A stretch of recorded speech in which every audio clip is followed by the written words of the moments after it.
রাতারাতি ভুল বদল নাকি অন্য কিছুর ইঙ্গিত থাকছে এমন চমকপ্রদ বদলের পিছনে এই জোড়া প্রশ্ন নিয়ে খোঁড়াখুড়ি শুরু হয়ে গিয়েছে বাংলার রাজনীতিতে।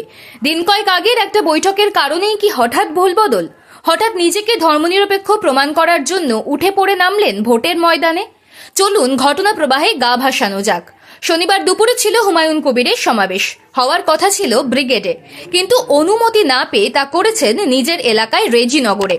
আর সেই সভার ভিড় চমকে দেওয়ার মতোই। কাতারে কাতারে মানুষ গিয়েছিলেন হুমায়ুন কবিরের কথা শুনতে, তাঁর লড়াইয়ের সাক্ষী থাকতে। আর সেখানেই হুমায়ুনকে ক্ষণিকের জন্য হলেও অন্য রূপে দেখা গেল, এক বদলে যাওয়া মানুষ যেন। লোকসভা ভোটের আগে করা তার এক মন্তব্য যা হঠাৎই উঠে এসেছে চর্চায়, তার জন্য ক্ষমা চেয়ে নিলেন। তিনি অনুতপ্ত, দুঃখিত।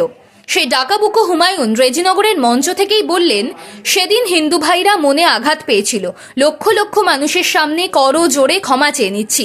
ভবিষ্যতে এরকম মিথ্যাবাদী মুখ্যমন্ত্রীর কথায় হুমায়ুন কবির আর কোনোদিনও সাম্প্রদায়িক উস্কানিমূলক কথা বলবে না, আপনারা ভরসা রাখতে পারেন। হঠাৎ কেন এই বিতর্কিত মন্তব্য করেছিলেন তার ব্যাখ্যাও দিয়েছিলেন হুমায়ুন। জনসভা থেকে বলেছেন, অধীর চৌধুরীর বিরুদ্ধে সে সময় ইউসুফ পাঠানকে জেতানোর জন্য মমতা বন্দ্যোপাধ্যায় আমাকে নির্দেশ দিয়েছিলেন। তার নির্দেশ কার্যকর করতে গিয়ে আমি হিন্দু সমাজের মানুষের উদ্দেশ্যে কিছু কথা বলেছিলাম। যেদিন আমি কথা বলেছিলাম তার আগের দিন উত্তরপ্রদেশের মুখ্যমন্ত্রী যোগী আদিত্যনাথ আমাকে দাঙ্গাবাজ আখ্যা দিয়েছিলেন, আমাকে উল্টো করে টাঙিয়ে সিধে করার কথা বলেছিলেন। তারই প্রতিবাদে এই জেলার তৃণমূলের কোনো বড় নেতা মুখ খোলেনি। হুমায়ুন কবিরকে তার প্রতিবাদ করতে হয়েছিল। আমি বলেছিলাম, আপনি যদি উল্টো করে সিধে করতে চান তাহলে আমি হুমায়ুন কবির 2 ঘন্টার মধ্যে নির্দেশ দিলে আপনার বিজেপি করা হিন্দু কটাকে ভাগীরথীর জলে ঝাঁপ দেওয়া করাবে। এই মন্তব্যের জন্য আমি অনুতপ্ত, দুঃখিত। প্রশ্ন হলো, হুমায়ুনের এই ভুল বদল কেন?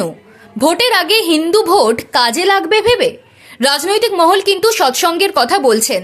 দিন কয়েক আগে মোহাম্মদ সেলিমের সঙ্গে বৈঠক করেছেন জনতা উন্নয়ন পার্টির চেয়ারম্যান। ওই বৈঠকের পর তোলপাড় শুরু হয়ে যায় বাংলার রাজনীতিতে।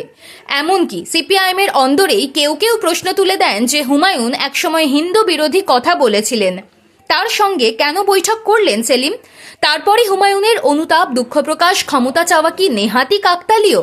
নাকি বাম জোটের প্রত্যাশী হয়েই হুমায়ুন নিজেকে পাল্টাতে ধর্মনিরপেক্ষ প্রমাণ করতে উঠে পড়ে লাগলেন? এতেই শেষ নয়, হিন্দু মুসলিম সমন্বয়ের কথাও বলেছেন।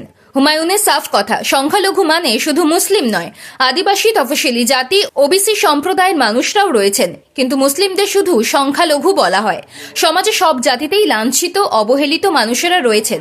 এই প্রসঙ্গেই টেনে আনেন কংগ্রেস থেকে সিপিএম এর প্রসঙ্গ। কংগ্রেস বামেদের প্রতি মুসলিমদের বদন্যতার কথা মনে করিয়ে হুমায়ুন বলেছেন, যখন প্রণব মুখোপাধ্যায়কে ভোট দিয়ে সাংসদ নির্বাচিত করে সেই মুর্শিদাবাদের মুসলিমরা কখনো সাম্প্রদায়িক হতে পারে না, তারা গদ্দার হতে পারে না। মুসলিমরা শুরু থেকে বামফ্রন্টের আরএসপির ত্রিদীপ চৌধুরী থেকে ননীগোপাল ভট্টাচার্যের মতো প্রার্থীদের বহরমপুরের সাংসদ করেছে। মুসলিমরা বারবারই ধর্মনিরপেক্ষতার পথই বেছে নিয়েছে।